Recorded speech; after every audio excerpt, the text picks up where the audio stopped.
paragraphs 3, 4, and 5 in accordance with his opinion. And meeting today is being hosted on channels 20, 20.1, and the City of Bardstown YouTube channel. So anyway, we'll go ahead and call the meeting to order. Has everyone had a chance to review the minutes? Yes. Yes, sir. So we'll approve them by unanimous consent. And then Carol Bray has purchased 2 grave sites. We will approve them by unanimous consent. The next item is the CARES Act Relief Fund grant. We received notice late last week from the Department of Local Government in Frankfurt that we are eligible for these funds that have been allocated to states and also the cities and county governments.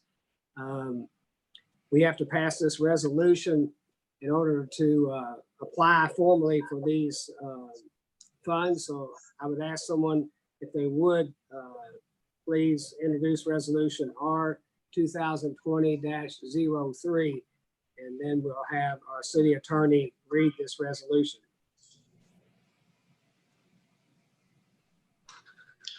Mayor, if I can, I would like to introduce resolution R 2020-03 and ask the city attorney to read it, please.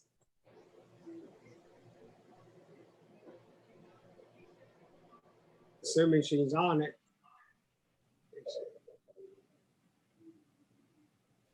If she is not on, then I'll go ahead and read it. This was kind of a late edition, so Audrey may not have known we had this resolution. So we just got this today. So she probably didn't see any point of sitting through combined utilities. So I'll go ahead and read this resolution R 2020-03. It's a resolution adopting and approving the filings of Coronavirus Relief Fund, paragraph CRF, parentheses CRF, application for reimbursements of incurred expenses in CRF funds with the Department for Local Government, parentheses DLG, authorizing and directing the mayor of the city of Bardstown, parentheses city, to execute any documents which are deemed necessary by DLG to reimburse the city, and authorizing the mayor to act as the authorized correspondent for reimbursement. Whereas the city of Bardstown desires reimbursement for expenses incurred due to the public health emergency with respect to the coronavirus disease 2019, parentheses COVID-19, on behalf of the residents of the city. And whereas it is recognized that CRF funds are available to the city of Bardstown pursuant to the Coronavirus Aid, Relief, and Economic Security Act, parentheses CARES Act, and impose certain obligations and responsibilities upon the city that require, among other things, number 1, approval of a satisfactory application by the city of Bardstown, transmission to DLG for approval, and 2, other obligations of the city in connection with receiving the CRF funds for purposes stated herein. Now therefore be it resolved by the City Council of the City of Bardstown, Kentucky as follows: that a CRF application on behalf of the City of Bardstown for CRF funds for reimbursement of expenses incurred by the city due to the public health emergency with respect to COVID-19 shall be submitted to DLG. The mayor shall provide such additional information and furnish such documentation as may be required, and authorize the mayor to act as the authorized correspondent for reimbursement. Excuse me. I'd like to ask for a motion then to approve the resolution for us to make the application to DLG to ask for reimbursement for these CARES Act funds. Mayor, if I may be in order, I'd like to make the motion to authorize the mayor to act as authorized correspondent for the reimbursement of this CARES Act money through the Department of Local Government. Okay. Excuse me.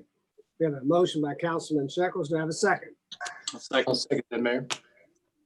Excuse me. Second by Councilman Hibbs. Any other discussion?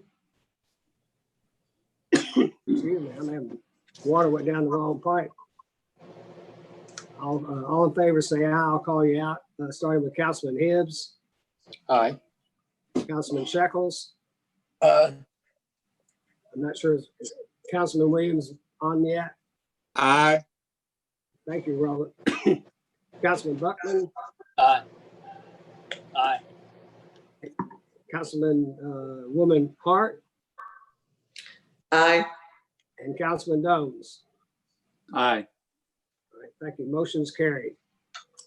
Before we get into the budget, which has, we have some changes as a result of this notification from the Department of Local Government. We are going to be eligible for up to $964,000 in these funds, some of which obviously can be applied to all the expenses we incur that are related to the COVID-19 pandemic, going all the way back to March through the end of the year. So that's good news for us. Of course, we may not receive all of them because there are a lot of certain parameters on the use of these funds. But we're happy that we received notification. And I would like to ask our CFO, he submitted a request for reimbursement already. Aaron, if you would maybe give us some detail on that, please. Yeah, okay. Our total maximum allotment was $946,576. I got it. I got it backwards, 946 instead of 964, I said, so. That's correct. That's correct. So I've already submitted an application and have been working directly with a member of the DLG. She's been assigned our case and will be my main point of contact. With the initial application, I've already filed for reimbursement of $395,739 in expenses that we've incurred. Of those expenses, we have PPE purchases for all the city employees, some telework expenses that the council has incurred to abide by the governor's orders to hold these meetings via video conference. We've had some Families First expenses, which has to do with the CARES. It's called the Families First Act. It's deals with FMLA and sick leave aid to employees related to the COVID-19 pandemic. And we're also going to get reimbursed for our grant program. We actually incurred a $65,000 expense, so I've submitted that. And the big thing is payroll expenses for all first responders are being considered as directly related to the COVID-19 pandemic. So I had $301,000 worth of payroll expenses from March 1st through about the second pay period in April. Okay, thank you, Aaron. So with that said, I guess while we're on the subject, it has impacted our general fund, police and fire department, and recreation, because it has all this goes through the general fund in terms of grants. So that's where these funds can probably help us the most. Has anybody got any questions right now before we get into the budget discussion?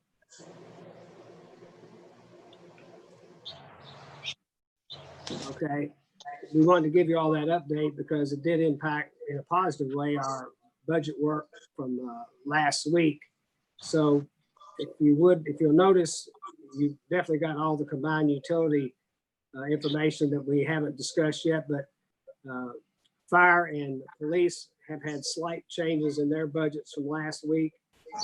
Aaron, if you don't mind, would you talk to those points? Okay. If you turn to the police budget, there were 4 line items that were updated. Starting with in the revenue side, under line 4490, other grants. This increased $255,000. That's the anticipated amount that we'll be able to seek reimbursement for next year regarding their associated payrolls. If you go down onto, with those funds coming in, we were able to go back, and I know Chief Kressig last week discussed with you all the need for a canine officer. So we have added that position and related expenses back in to the budget. So in the expense section down below, line 5120 has been increased by $53,250. Line 5320 has been increased by $12,000. That's the purchase of a canine, the actual dog itself. And then line 7140 in passenger vehicles, we have increased $44,250. That's to purchase a new canine unit vehicle and some associated costs with getting that outfitted for the canine itself. Fire department was very similar. If you look at theirs in line 4490 under state grants, I have increased that $135,000 to show possible grant revenue coming in for their payrolls. And then you look down in the expense section, line 7140 under passenger vehicles. Chief Mattingly has expressed a need for a new heavy-duty truck to act as a second command vehicle and also be able to tow the emergency management trailer when they need it. And I didn't include in your packet because we were kind of still talking through everything, but we did increase or redo the Parks and Recs budget. There was a project that they're working on for next year, and they were going to just gravel a handicap parking area, but we're going to go ahead and see that through to completion next fiscal year, and they're going to go ahead and pave that. So it's completely ready for anybody that comes to that facility. And that increased that expense line by $25,000. I'll have all those updated for first reading coming up next. You know which line item that is, Aaron? On the Parks and Rec budget, that would have been line 7060 under buildings. Thank you. Any other questions? Excuse me, any other questions on these general fund changes as a result of this grant money? It's very timely and certainly appreciated this year, especially with the loss of a significant amount of tax revenue as a result of this pandemic. So certainly going to help us in some major areas. All right. If you we'll move over then to the combined utility funds, and you've got a cover sheet that is a summary of the operating budgets now that we've gotten all of them pretty well in on combined utilities and general fund. This looks a little different from what you've seen in the past, and I'll let Aaron talk us through this as he'll explain how this still meets the requirements for balancing our budget. Okay, I'll try to keep this as light on accounting terms as I can. So in prior years, specifically FY 18 and really into FY 19 and 20, the use of unrestricted reserves out of the combined utilities fund balance, it was shown as a transfer in revenue line item for each department that was affected. That method of showing revenue like that is incorrect, as there's no actual transfer that I can make, since unrestricted reserves are essentially just a type of an equity balance of your entire fund. So your fund balance is made up of all your assets, cash, investments, any plant, property, vehicles, things like that. And then you subtract out your liabilities for just any bond payments, loans, whatever. So that makes up your fund balance. And of that fund balance, there's a portion of that that is unrestricted.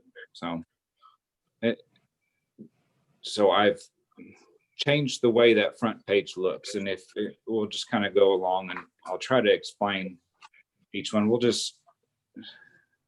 So before, I would just show, you would just see the ins and the outs, and then just kind of an overall budget that you're expecting to see for the year.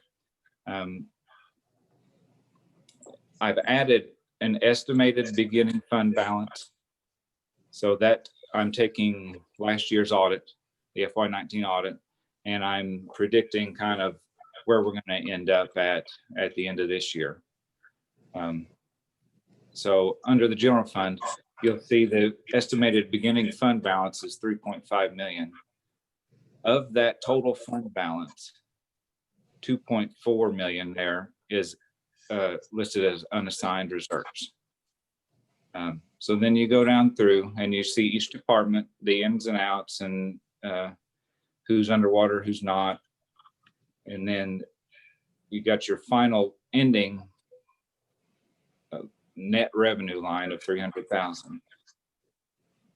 So the last two lines, you're looking at your ending portion of the fund balance that's unassigned reserves. So you would take the beginning unassigned reserves less the net revenues, or in this case, you're adding in net revenues. So that shows an increase to unassigned reserves and an increase in your overall fund balance.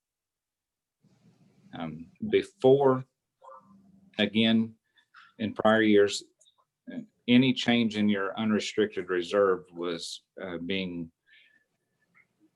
shown in an actual department, and that's just not the correct way to do it. So the combined utilities is very similar. You get an estimated beginning fund balance. Of that balance, $4.4 million is unrestricted reserves. By the time you factor in all the revenue and expenses of each department, we're going to use up roughly $2.2 million of those unrestricted reserves, taking that down to 2.2 million. This is the most transparent way that I could show it. And most cities don't show unrestricted reserves like this, but I thought just for the first year I would show you, just so you kind of get an idea of what we're dealing with here. But typically a municipality will only show your beginning and ending fund balances. And I say that because it looks like you're using up $2.2 million of your unrestricted reserves, but it's slightly misleading, because of the $47,813,000 in expenses that the combined utilities are going to see, 9.8 million of that are capital projects. So those don't get directly expensed to a department. At the end of the year, all those capital assets are tallied up, and we create an asset in our system and move those expenses out, and they essentially become an asset on the balance sheet side of the fund. So, Aaron, correct me if I'm wrong, but I think that was one of the things that our auditors pointed out that we weren't doing right, that we needed to do according to the way you've got it done now. Am I correct? Yes, that is correct. One of the reasons I did this is, yes, it was a comment in the FY19 audit as being an incorrect way of showing the use of unrestricted reserves. And basically, kind of creating a quote unquote plug, if you would, to show a balanced budget, I guess, for each department. So, and another concern, I know I've heard a lot of people say, well, you can't have a negative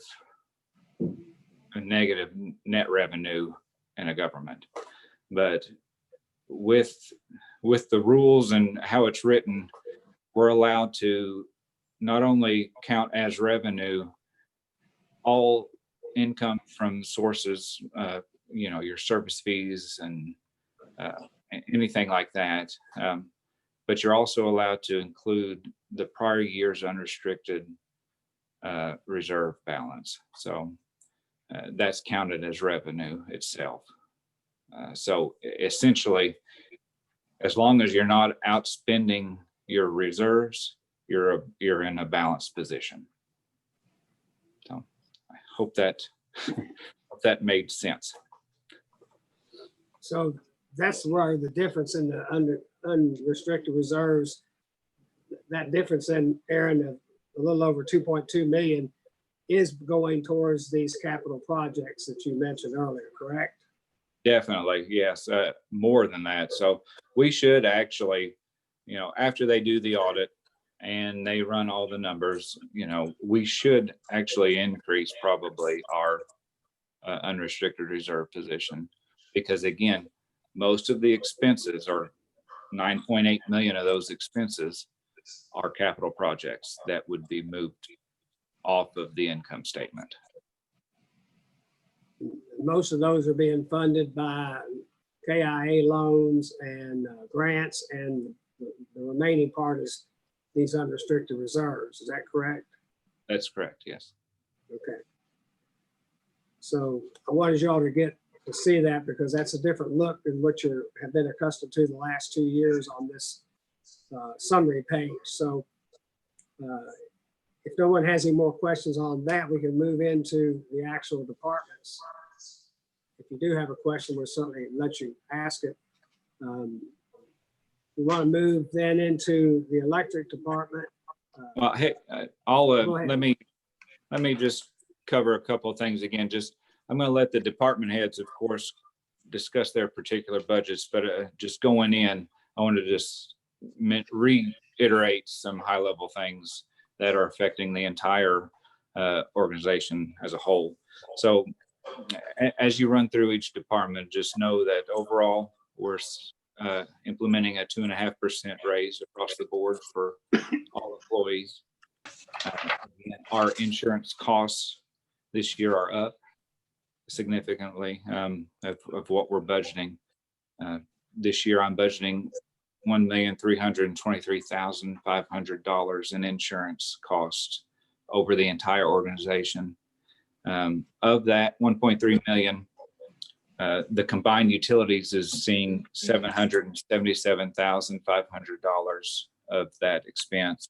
That's roughly a 29% increase over what was budgeted in fiscal year 20. And retirement costs, again, they're remaining steady this year. We were supposed to see a 12% increase, but with this coronavirus, the governor has allowed the retirement system to keep those rates steady. So non-hazardous employees are seeing a 24.06% rate on their retirement. Anything else, Aaron? See ya. I think I'm done. Thank you. All right, we'll move into the electric department, and we have Eric and Jeff Miller both. I think we're on the meeting. Eric, if you'd like to, I can cover some of the things we went over. You'll notice that we're forecasting revenue in electric down a little bit from what we forecasted this year. Eric, you want to speak to that a little bit? Yes, sir.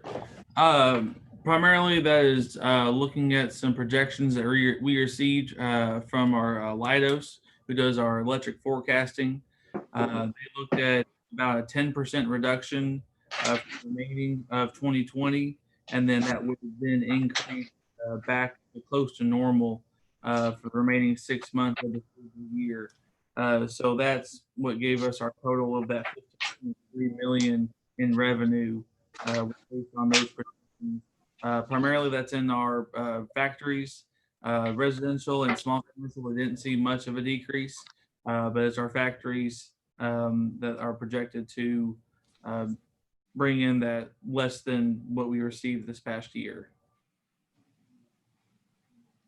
Of course, then if you go down to line item 5820, you have a corresponding reduction in the current that we purchased from KU for resale as a result of the reduced forecast for electrics services. And then if you want to talk about your the detail sheet where you got most of your major expenses, Eric, if you'd like to talk to that. The first one, the $150,000 cost in buildings. Sure. That is primarily what between the electric department and the cable net department. We currently co-share 2 halves of a building with some office space in the middle. The current plan is that to utilize the existing new 2-acre tract, the cable net department is going to be building a new structure on that land. Therefore, we're going to, the electric department is going to, quote unquote, purchase the cable side of the building as it's sort of expanding into that area. And the purchase cost of that building that we will be transferring to the cable net department is at $150,000 for just the building itself. Eric, I've got a question, if I might ask. And this is, it's on several different columns on this, and it's combined utilities. This 6250, the bad debt expense, that's what's in that column? What constitutes that bad debt expense as an expense?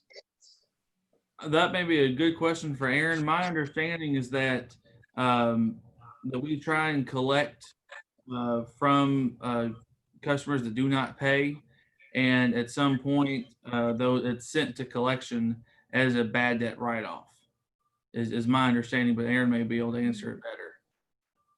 That's correct. Eric, and that figure is in every one of these combined utilities. Well, cable, internet, electric, water, sewer. So That's correct. We're writing off that much. We're writing off that much bad debt in each one of these departments. Yes, all billable departments would have a bad debt expense. Some of that could be recovered at a later date as we turn things over to our credit clearinghouse. CCHA is the company that we utilize to help. So basically, on I guess you might could balance out if you take in the income 4340, the late fees, reconnect fees, temper fees. If you took that minus and then take the bad debt out of that, if it works that way, I don't know, but it seemed I've noticed in each one of the departments you have those water, sewer, electric, cable, that versus the bad debt expense. The bad debt expense does not exceed any one of those columns in 4340 in each department. Am I correct? That's correct. I haven't looked at it in that way, but I would hope not. Okay. Okay. There's another thing in play here, which we hope doesn't make this worse, but we have by a executive order, we cannot disconnect people who are late now, and we feel like I think, is that through September now, Aaron? That is until the emergency order that was issued by the governor has been lifted. Okay, so So- until further notice, so Yeah. we're concerned that once this happens, you know, our people who are in arrears are gonna have some huge balances that probably will be almost impossible to collect 100%.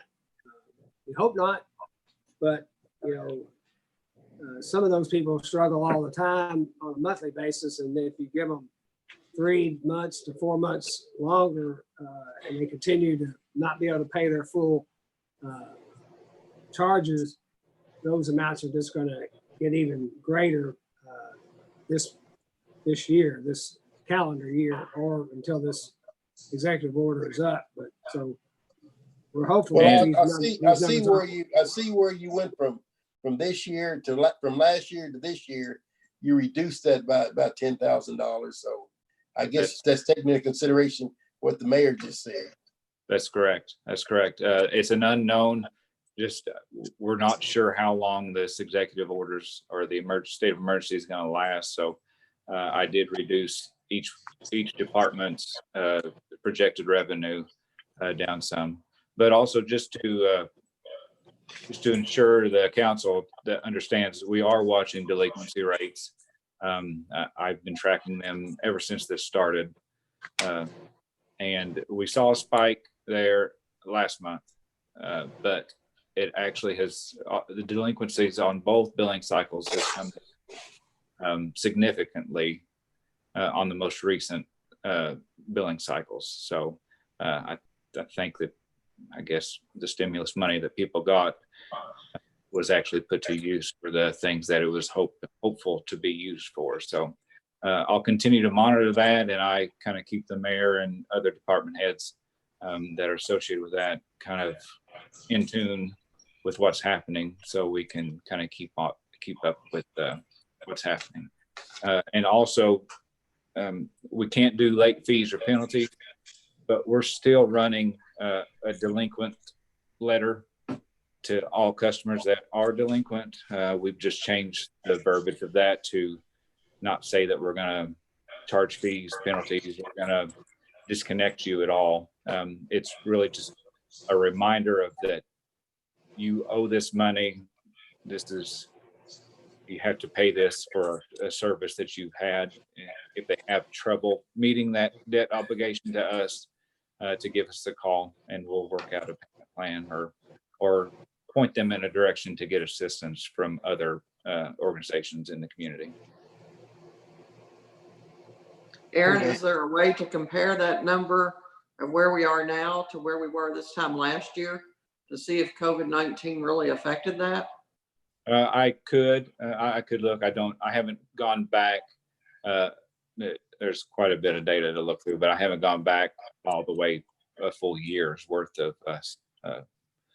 different billing cycles. But I went back as far as I think December, and it's very cyclical with delinquents. We saw a peak after Christmas, I think, as people spent all their money on Christmas presents. They didn't have them to pay the bills. So we saw a spike, then it went down, and then it spiked back up kind of when COVID started, and then it's gone back down again. So Good. All right, let's move on if we can. We've got some vehicles that are in need of replacement, as you can see on the detail sheet. Account number 7180. I'll let Eric and Jeff maybe talk about the two vehicles that we need to replace. I'll start unless Jeff wants to add. Primarily, here we went from a one bucket truck crew to two medium-sized bucket trucks. So that we, at the time, we purchased from the cable department a used bucket truck. That one now has 165,000 miles on it. And there's a few safety features on it. It doesn't have outriggers. It doesn't have a jib to be able to lift equipment. So we're looking at replacing that, which is the one labeled the light duty mining bucket. And then here a few years ago, Jeff Miller was acquired a blue van, if you've seen it around town. It was an Army surplus that he got for free. Our mechanic tuned it up, and we've been running it pretty heavy now the past few years. We use it primarily for festivals and underground work. So as we've expanded into more and more underground projects and more festivals, it's become a pretty used vehicle to the point of to replace it with something a little bit more modern. So that's the other one labeled the underground construction van is for that.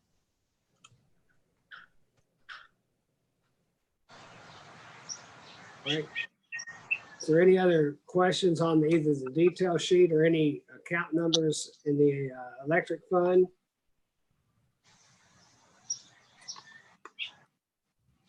Okay, if not, we'll move on then to the water department.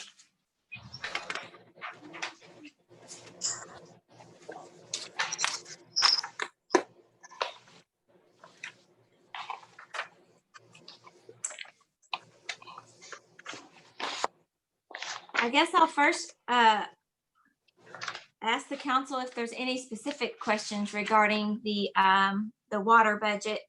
I feel like most everyone is pretty versed on the capital projects that are in the budget this year, as we've just bid several of the projects that you're seeing in the budget. So with respect to the downtown aging infrastructure replacement work, as well as the water main that's going under the Bluegrass Parkway that ties in at on Parkway Drive between Filiatra Lane and Parkway Drive. The other project that has been in this current fiscal budget that's carrying over into this budget in front of you today is also a water main loop along US 150 that basically creates an additional feed to the Poplar Flat area in the east end of town. So that will create a loop along 150 from Parkway Drive and Leslie Ballard Road on over to Poplar Flat there in Botland, which is a much needed project. And I know that there's maybe been some council members in the last year or two with some of the growth in that area have had complaints about pressure concerns and flow, and this project should really help that issue with a lot of those customers. So it's really needed. A lot of the other, again, and most everything is capital projects. Jessica? 6140, that big jump in professional fees. What's that major jump in professional fees in 6140?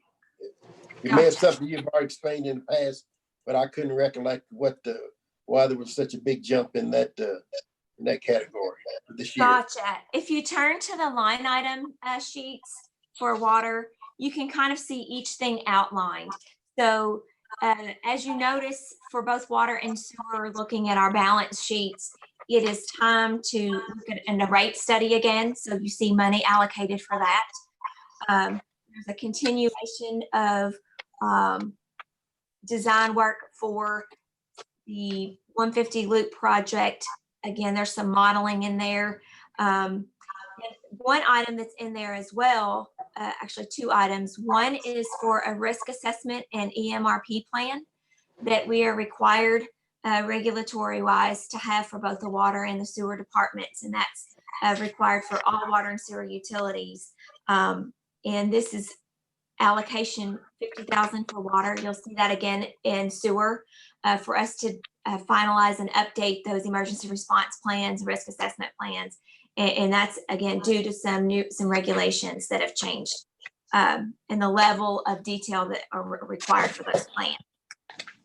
The other item is for some construction management for the new public workshop.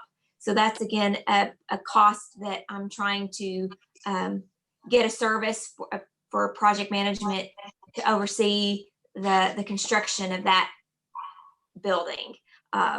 With our current workload for all of the capital improvement projects in the utilities and just overall growth and development that's occurring, and the fact that I'm not as versed on building construction. I'm more of a utility and site work kind of person.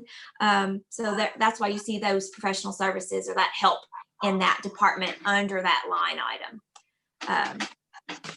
So that should explain most of that. Again, it's just some general requirements, in modeling and overall planning to continue to look ahead and making sure that we're developing a game plan for our utility and modeling and meeting all those needs.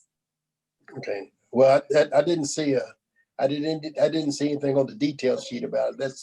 That's why the question. But I can understand the reasoning behind it.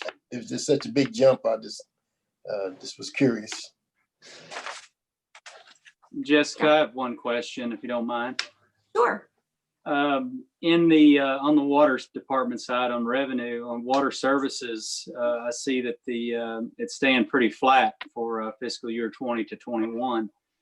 And if, you've got that, and then on sewer, though, it takes about a $500,000 increase in sewer services. Is there a rate difference that we're looking at as far as sewer is concerned that gives us that $500,000 bump over the flat water services?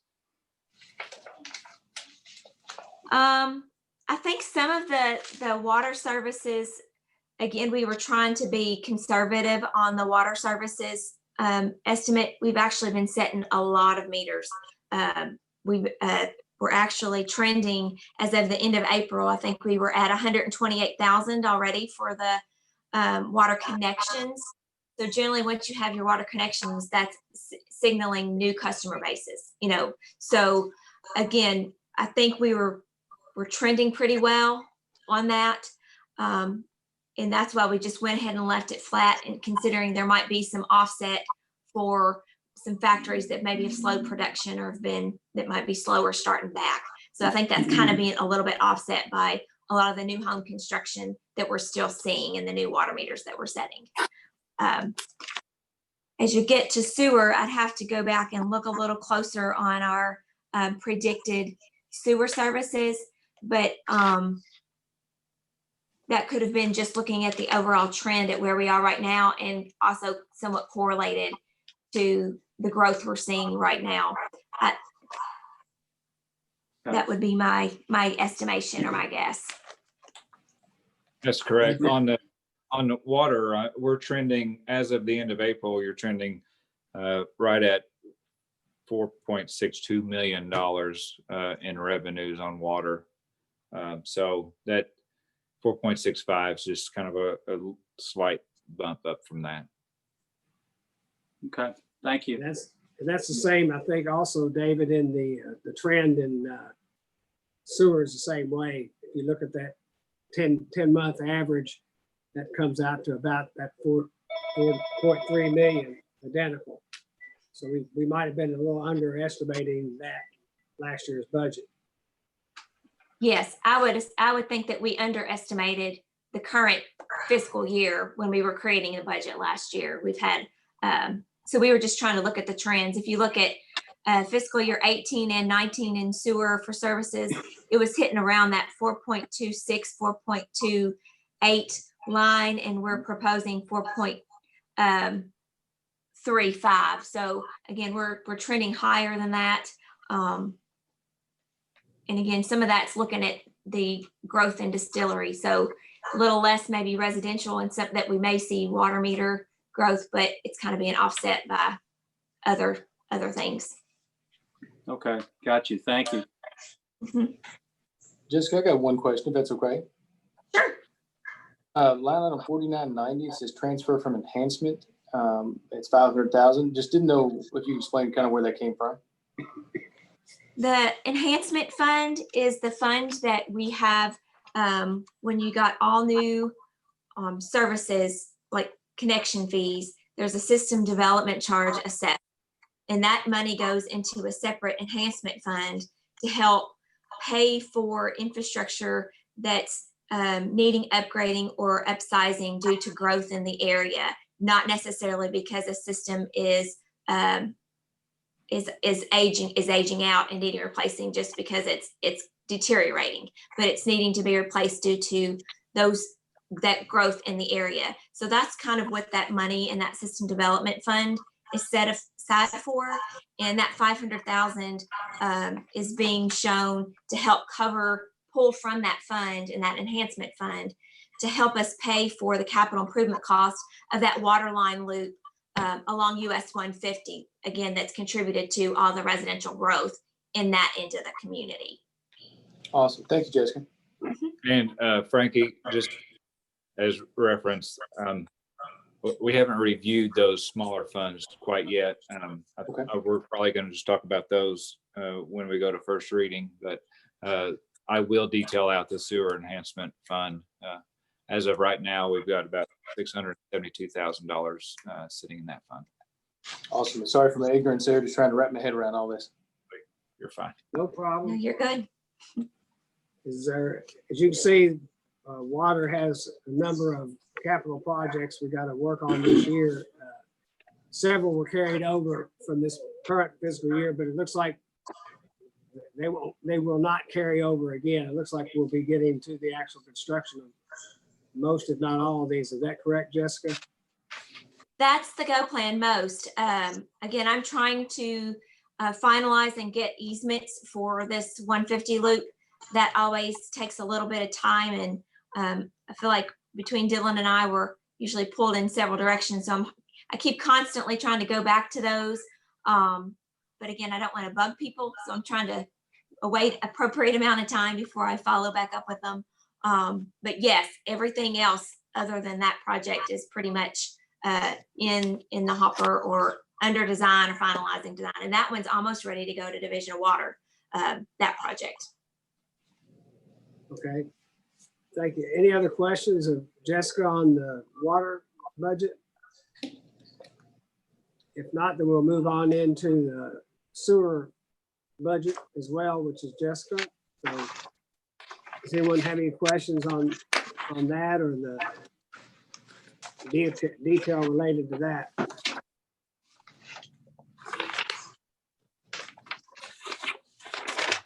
Yeah, sewer again is relatively being covered by a lot of previous council meetings in some of those projects that were being.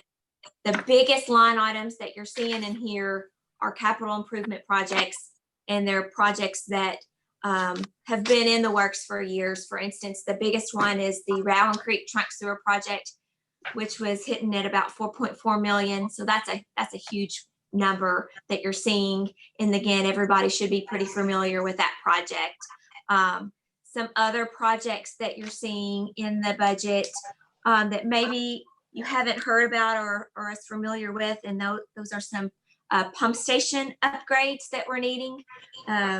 We've got Corman's Crossing, American Greetings, Royal Crest, and again, some of those are results of just some additional growth that we're seeing, and some of those are having some development assistance in. So you'll also see in the revenue line item some cost sharing, and again, they're paying just a proportion of the capacity at which they're utilizing. So we're also reaching out and trying to acquire and obtain a KIA loan for those pump stations. Again, Royal Crest is needing to be upgraded because once I upgrade Corman's Crossing, once that occurs, Royal Crest can't pump into the force main any longer. It can't overcome the head. So it's a chain reaction that causes other upgrade capital needs. Also, the Jerry Riley liner, you see that in there. We've talked about that already. Another item that's in there under capital is that we've talked about this once before, trialing peracetic acid as a disinfectant at the wastewater treatment plants, so that, again, we're killing any other bacteria before we final discharge into the streams of the sewer plant. And we're ready to move forward with a permanent setup. And again, this current year, I've had money in the budget, but it wasn't quite enough to really do all the things that we need to do to be compliant with all of our spill containment and have a long-term feed setup. Right now, we're just utilizing portable totes. And so you'll see in the budget, those capital improvements for those better pumps and really have a better system set up for operators to be able to meet our KY permits, district KYPDS permits, district permits. But other than that, if there's just any specific questions, I'd be happy to answer.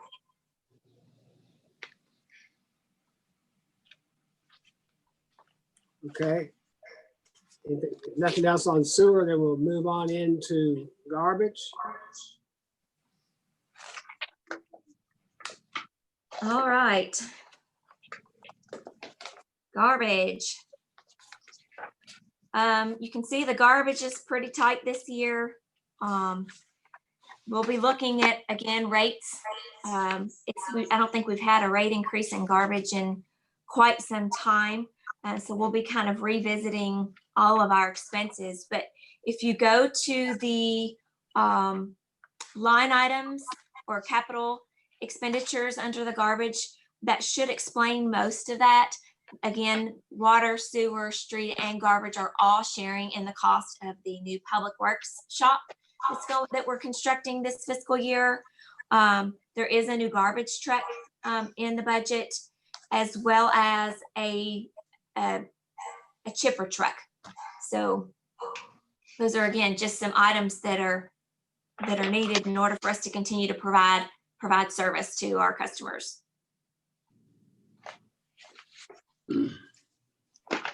Jessica, is the landfill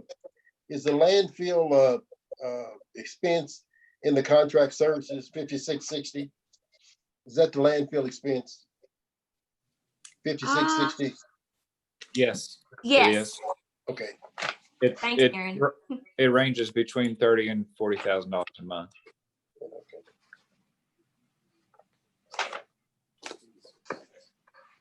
We're seeing a whole lot of costs continue to go up. The cost of our dumpsters are about double what they were just about 4 or 5 years ago. We haven't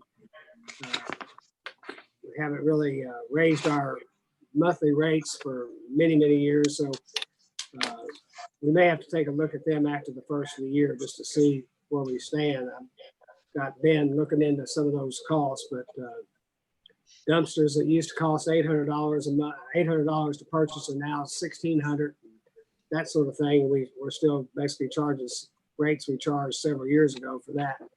So we can't keep subsidizing this department. We don't have a lot of capital projects with the exception of the shared building for garbage. So. May I ask a question, please? Yes, ma'am. Yes.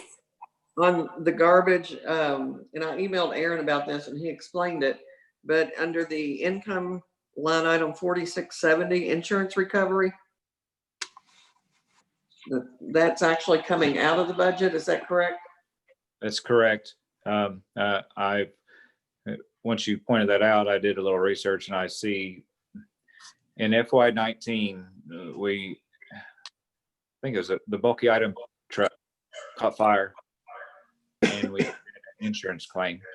I guess it was towards the end of that fiscal year because what they did is they accrued that income into FY19, but we didn't receive the check until FY20.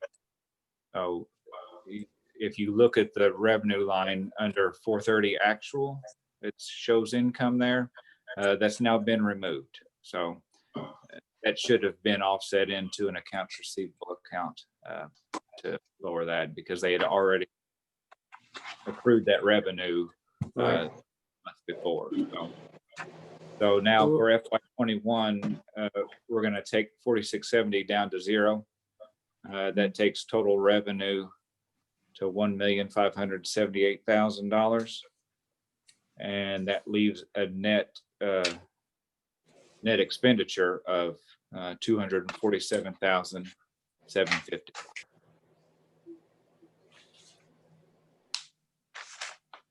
So that'll be cleaned up.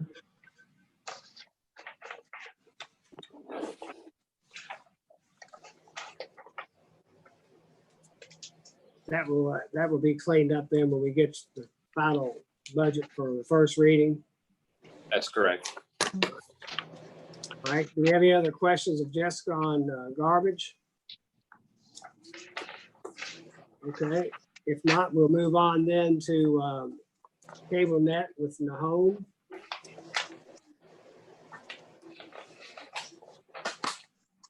Thank you, Mayor. Basically, there's a couple of things we've done, and it's very similar to previous year's budget. We've increased internet services as we continue to grow, and following the trend from that previous year and this year. We've also decreased some of the cable services following trend as well. Overall, we still have we've followed the trend and increased that by about 200K. Some of the other items on the expense list that we've kept from last year is some of the expansion of the head end. As you all know, we're at capacity where we're at, and we've done all we can in terms of trying to fit more equipment in our current head end, and the plan is to move that into the current fire department space once their new building is up and running. And so we kind of followed that along to this fiscal year. The other items of interest would be we've continued expansion in the county. That's where most of our growth has come this year. And also we've also included the capital project, the rebuild of in town. That's following the 5-year recommendation study we did last year, and we try to stay on track, providing new services, improved services, competitive services on the fiber platform that would allow us to grow and continue to meet the subscriber needs. The other item in here is the cable shop. As Eric mentioned earlier, we share a common building, or have for a long time, and our needs for both departments have for additional space, additional vehicle parking, and things like that has necessary that we, given the current cable TV space, and build another shop that similar size to the current one, but a little bigger, that would meet our needs in terms of as an operating our plant. Our shop is basically where we field test our equipment before we put them in the field. There's our test bench, and it's also where we stock our items, so installers and contractors and techs can find equipment easily. And so this was budgeted last year, but we didn't get to it. So that's in this year's budget as well.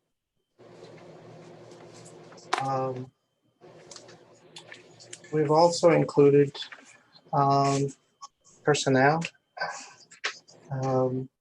We did a pilot project, as you all know, Spring Hill, for Power of the Home, and we did a lot of that work, or majority of almost all of the work in-house. And what we realized was, other than the fact that it took too long to do, because we were robbing Peter to pay Paul and shuffling, that if we had an extra hand, that we could build and construct fiber in-house, and be able to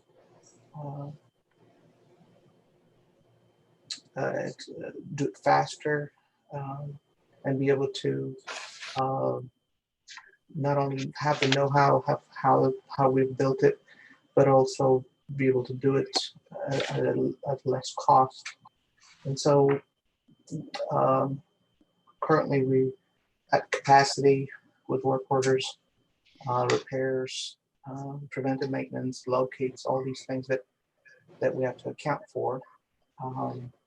And so with all the needs of constructing fiber in the next several years, we have proposed requesting that we have additional personnel to help with that endeavor. And we've also included a vehicle in our line item. We have a 2002 Malibu that's still in operation. We'd like to retire that. We've done a lot of work to it, but it's anymore. It's beyond. It's not worth investing anymore into repair, and so we've placed that in our proposal as well.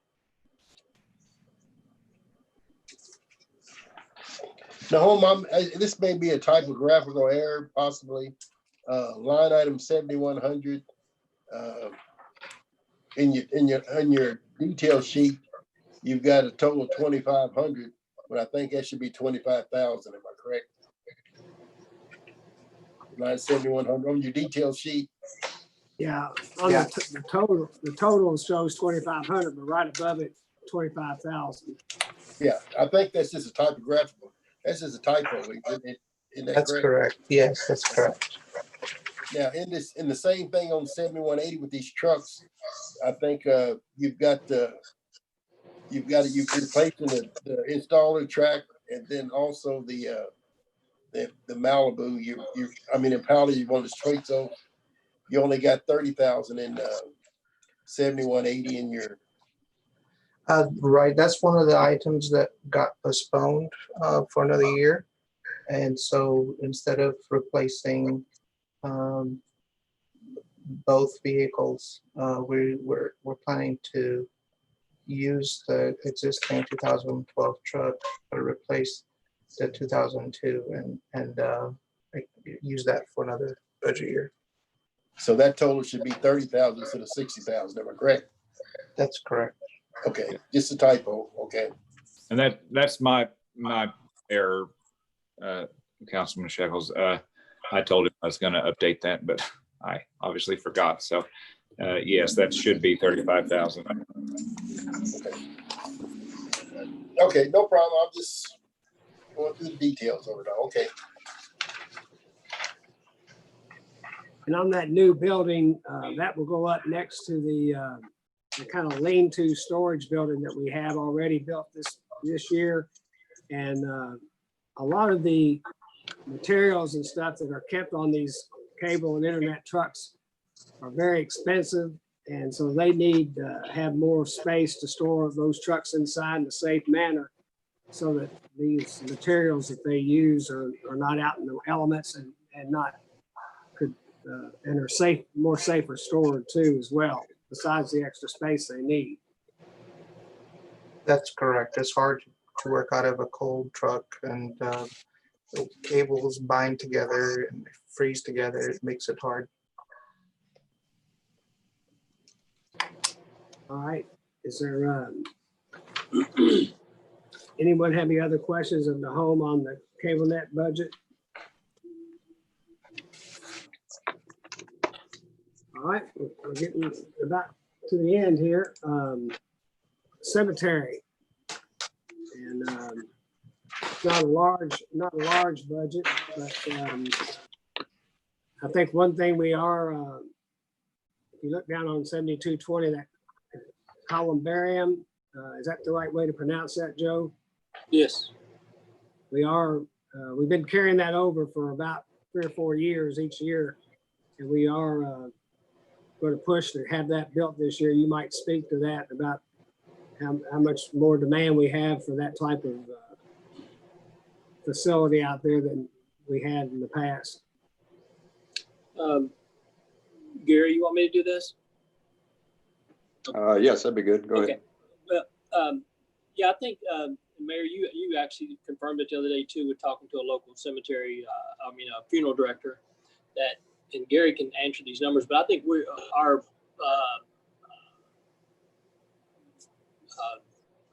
cremation now are up to almost 40%. So we know the need for columbarium is probably here now. The only situation we have right here right now with this $20,000 carryover is we had actually reached an agreement as to where the location of the columbarium was going to be, and that was held up for a long time because it was just a timing thing as to where we're going to locate it. And then now we've been carrying it over so long that we can't build it for $20,000. We were actually hoping to do $20,000 this year, but the COVID kind of held us up, and because we know that our columbarium itself is going to cost over $20,000, but we got land prep and lots of other expenses that we need. So we're hoping to raise this maybe another $15,000 to $20,000 in order to do it all in 1 year and not try to cram some of it in the next 3 weeks. Did I make that clear or not? Yes. Okay. And I think Aaron can speak. We have 2 funds that really don't show up on here. We have our trust fund that's required to be funded through a partial amount of the sales of each grave site. That's for future upkeep to the cemetery. And then we have our other fund, I think that, I'm not sure of the numbers, Aaron, if you know what those are. I believe the trust fund's about 175,000. Probably a little bit more, actually. That's just what we have invested. And then there's another about 150 in actual cash holdings. I don't know of that cash what's reserved for the trust fund. There appears to be there. So we can cover this negative revenue situation, right, with some of those funds? Yes. Right.